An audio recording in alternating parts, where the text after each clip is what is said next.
And we're back to learning Photoshop in a year, day 116. We have another noise option. Let me create a rectangle here, and via right click I turn it into a smart object.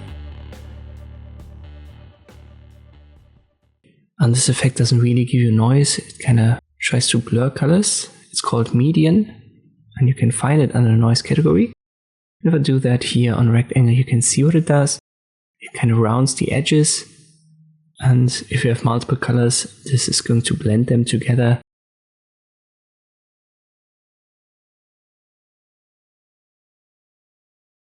Let me delete this one and we'll apply it to this image. We've got very sharp color beams or color strings, whatever it is. And by the way, if you go to the filter category, you can see at the top, it will always show the last opened filter.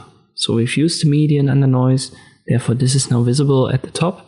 Let us left click here and we'll open the menu. Let me go to a position where we've got a couple of colors. Maybe right here. And now if I increase the radius, which is the only adjustment that you can do here, this is going to blur these colors together. You certainly don't want to go too high, because you're going to lose a lot of details. Just used on its own, it's a very limited feature, but for some effects this comes in handy. And this is the noise meridian in Photoshop. I hope this video was helpful, thank you for watching, and I'll see you next time.